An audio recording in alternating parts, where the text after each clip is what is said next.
Hey everyone, Pupsker here, and today in Warframe we're going to talk about Plaguestar. This is the upcoming Warframe event where you're able to farm an infinite amount of built Forma, generally one per run, as long as you're running the highest tier mission and you're actually killing the enemies properly. You have your Eidolon, Phylaxis, and everything equipped.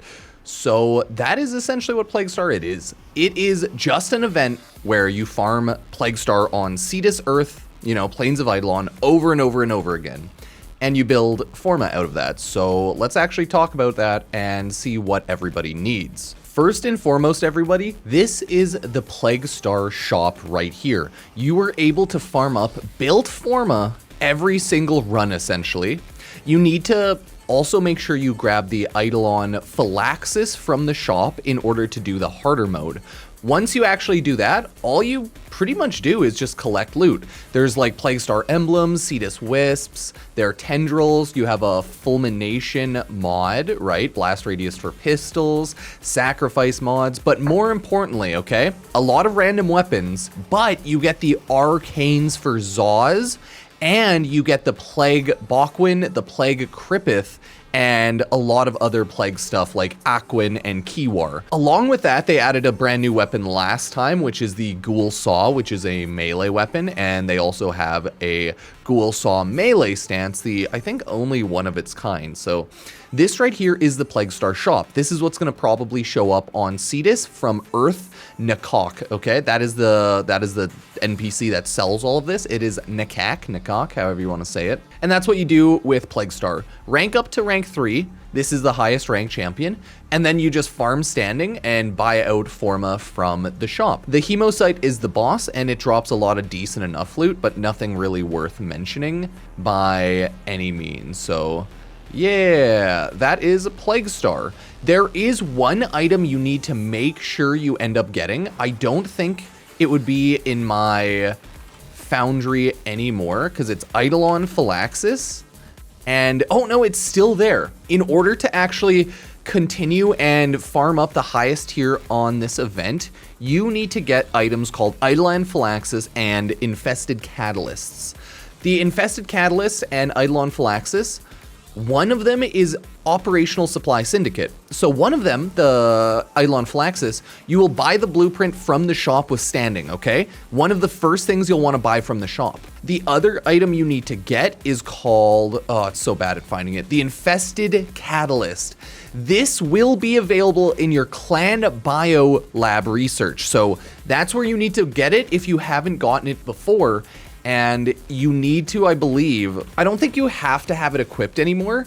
I think nowadays you just have it built and you're good to go. That being said, if you need to run the higher level bounties and need to have these equipped, remember to just equip these, but they're really easy to build. All it is Iridite, Nisselpod, Grokdrill for the Eidolon Phylaxis there. So as you can see, it takes no time at all. I believe you'll use on one of these for each one of the missions, okay? So that's what the bounties are there for, and that's what you need to do there. Because once you actually unlock the Eidolon Phylaxis, you can then do, and Infested Catalyst, you can then do the tier 2 bounty, and then once you have Steel Path unlocked, you can then run the tier 3 bounty.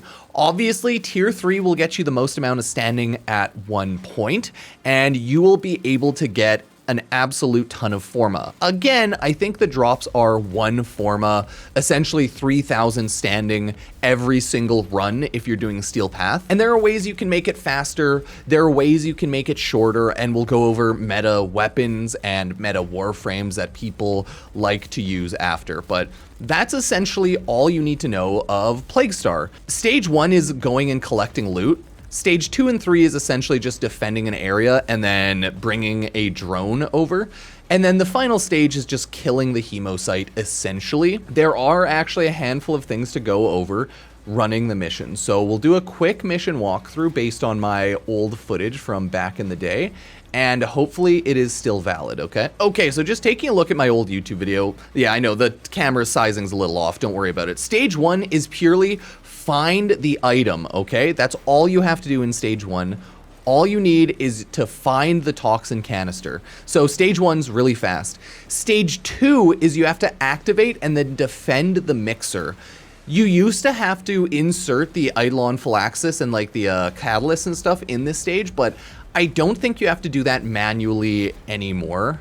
But hey, either way, that's what's going on here. That's how you handle the mission there. Let me know what you think. Good, bad, otherwise, I don't know. From there, once you actually defend the mixture, the next stage is straight up, you're just walking a little pod, like a drone, and that's all. You're just walking a drone from point A to point B. A lot of Warframes help it move faster. I think Volt and Wisp move faster. Loki can switch teleport with it or something. Nova can use Nova portals. Really good, really nice. But the last stage here, this is the stage that is kind of important. It is the Hemo site. So this is just straight up a boss with a lot of goddamn HP. What people recommend is you use armor strip on the Hemo site. I and many others will be using the Vastalock melee weapon because Shattering Impact armor strip works really well. Other than that, just make sure you have a really strong, really high damage crit weapon. If you notice here, I'm playing as Dagoth, so Dagoth's actually able to slow and stun the faces with her slow ability, because random abilities technically work on the Hemo site. Some don't, but some do. It's a really weird setup. That is the entire fight. You'll just want to shoot at the enemy, Hemo site, and just kill it.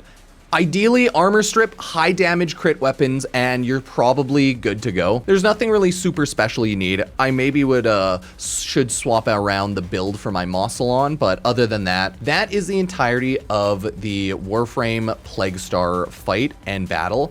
Let me know what you think on that one, but that's like the entire quick TLDR mission walkthrough. What are some good Warframes to use though during this event, okay? The ones I was talking about, a lot of people really like to use Nova. The reason why Nova is so good is because when you're on stage 3, you are able to use Wormhole. And there are two reasons why Nova is so good. A, Wormhole can teleport the moving drone target much farther along, okay? So it's like a 6 speed hack. The other thing is the drone can get stuck, and Nova can then set the drone outside of the stuck area with the portal, and then it can maybe kind of progress faster, right? So 2 reasons. Wormhole just for better progress, and in case it gets stuck. But along with her, Nova, you also have Loki, who is a really good Warframe to take along with this. Not the 4th ability. Oh, Switch Teleport. I thought it was his 4th ability. No, Switch Teleport is Loki's 3rd ability, right? You were able to switch locations with the drone in stage 3, so Loki is also able to make the drone go a lot faster. So you use Loki and you use Switch Teleport on the drone, and then you're straight up good to go. It's the same as Nova. The same general idea is that you just Switch Teleport, you gain a lot of progress, and then you are good to go. Right? Like, it's not actually that difficult. You just need to throw on your Warframe. I don't really have much of a Loki build myself, though. So, you know, it could be better. It could be worse. But Loki in general, if you just have high range for your Switch Teleport, I think that's kind of all you really need. Because default range is 75 meters. You throw on a bunch of range, and then he can teleport a lot faster. So you're good to go there. Not bad, not bad, not bad. By the way, I think technically if you spec into Slash and Fire, I think the Hemosite's technically weak to that. Not like elemental damage, but just like the element of the damage, right? You know how bosses and damage types work. Yeah. Other than that, let's continue on taking a look at Warframes, weapons, etc. There are a lot of Warframes that work really well, by the way. If we take a look at Wisp, I really like using Wisp. I do believe her reservoirs, the speed boost, I think that works with the Hemosite, okay? Or sorry, works with the drone as well. So what you're gonna wanna do is throw down reservoirs and throw them down so that the speed of the drone gets a lot faster. Talking about speed of the drone, I do think Volt also increases the speed of the drone. So you get what I'm trying to say? There are a lot of Warframes that work really well with the drone that make it go a lot faster. So the 4 Warframes I'd recommend is Nova, Loki, we have Volt if you want speed, and you have Wisp if you want speed. All are viable, and they're also good Warframes.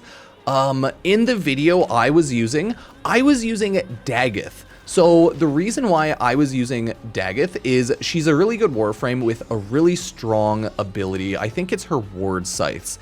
This ability has a really high tier slow that actually does affect the Hemocyte, as you were seeing. So if you use Ward Scythes to slow down the Hemocyte, it makes it so you have a lot more time to shoot its face. You have a lot more time to actually get DPS down. So, yay, not too bad, not too bad. If you maybe you want to make it a little better of a fight, Titania, okay? Titania is purely a Warframe that's good on the Hemocyte because she's an Arcwing flying frame. So you're able to go into your like Razorwing mode, fly at the face of the Hemocyte and shoot it a lot easier instead of using Arcwing or something. But other than that, like, you're good to go to use any Warframe, okay? The meta may change out this year because it has been 2 years since people have played Plaguestar. So honestly, who freaking knows? Oh yeah, I forgot about that sweet melee weapon. Yeah, I forgot about that sweet skin. Those are some of the Warframes I would use. As always, chuck your recommendations in the comments, right? Like the video, use Epic Games creator code Pupsker to support the channel, you know, if you ever want to support your boy. But let's go on to the final thing to check out. What weapons should you use for Plaguestar? I'm happy to announce anything. As long as you have a well-built, strong weapon, you are good to go. But certain weapons are recommended. The very first weapon I'd recommend, and a lot of people will be using this weapon, this is Shattering Impact with the Vastalock. Why do you want to use this weapon? Well, it's because it has 9 multi-shot on a melee. Shattering Impact damage reduces enemies' armor by 6.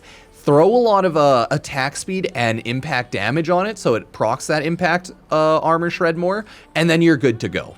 This is the build I have on. You could totally swap things around as you see fit. Let's say, because I'm not killing anything, we'll throw on Fury. So this is the general lazy recommended weapon in order to armor strip the Hemocyte. Just so you can do more damage on it, you want to throw on the Vastalock with Shattering Impact, and then you're good to go. Other than that, you can use other weapons, I think, to armor strip. This is just what everyone likes to use. If you don't have the Vastalock, you can totally use something like the Redeemer. It doesn't work as well, but you're totally able to do it. Just because if you look at the stats on the Redeemer, oh no, it doesn't have, ooh, it might not properly have impact damage on the projectiles. No, you might not actually be able to use the Redeemer. But I do think you're able to use, yeah, there it is, the Stropha. The Stropha, as long as you impact build that one, I think you can technically use that one if you want to armor strip. I think, yeah, you could totally use the Sarpa as well. And I don't think you can use the Chorophel. I don't think that technically works as well. But hey, you can use any sort of impact gunblade in order to get some damage there and armor shred if you want. So hey, think of it like that. You can use really strong general weapons. Things like a Torrid Incarnon, even though it's a great gun, probably wouldn't recommend using it because it's like a great mobbing killing gun, but it would still do pretty strong damage. I know a lot of people still like using Rubico Prime, but the issue with the Hemocyte is I believe it's hardcore damage attenuation, so even if you can technically one-shot, it's not that easy to one-shot. So I know a lot of people enjoy using the Cedo Prime against this boss. Has a lot of ammo, good fire rate, good damage, so maybe think about chucking on a Cedo Prime if you so are feeling it. It's a good weapon overall. It does good, decent damage. Could be higher, could be better, but if you want another weapon that shoots a ton though, I think the Soma Prime is an interesting weapon to use against this boss because it's essentially a bullet hose weapon. You can do hardcore crit, you can do not hardcore crit. It's a weird weapon, but I still think it's really good. So hey, you can maybe think about that, but it's an old weapon, so it's definitely fallen from grace.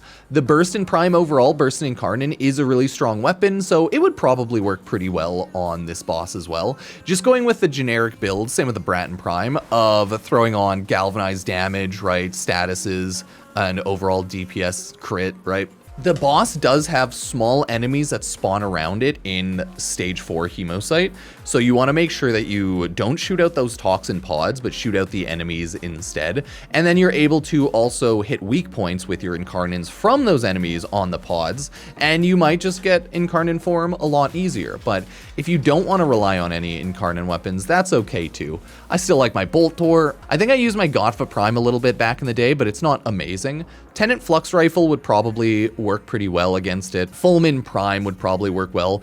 Any weapon that you have that's high crit damage, fast attack speed would work well.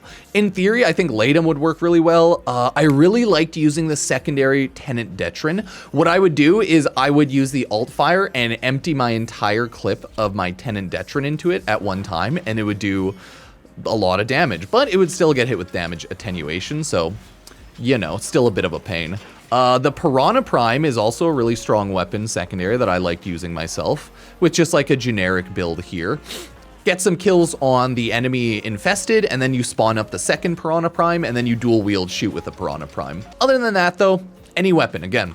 I think that's all the weapons I would really go over and use. All weapons are good in Warframe, but we'll try to take a look to see what other weapons will be maybe meta and really good this year, but for now, those are a lot of the weapons that people like using, and they do really good damage. So let me know if you're ready for Plaguestar, if you're excited for Plaguestar, and if you plan to farm the hell out of Plaguestar this year, or if you're just gonna like chill, if you plan to play Borderlands, if you're playing Silksong. Oh, there's so many good games coming out. I'm gonna be so busy, so yeah, I'll try to stream a little bit more on Twitch while Plaguestar happens, and maybe I'll start up my 24/7 streams again since there's stuff to do. But until then, we continue on in Warframe. So thank you all for joining, subbing, liking, using Epic Games creator code Pupsker if you use the Epic Games Store to support the channel, as I am an Epic partner. So thank you all, check out the socials, and I will see you maybe streaming, maybe not. Yeah, I'll see you later. Cheers.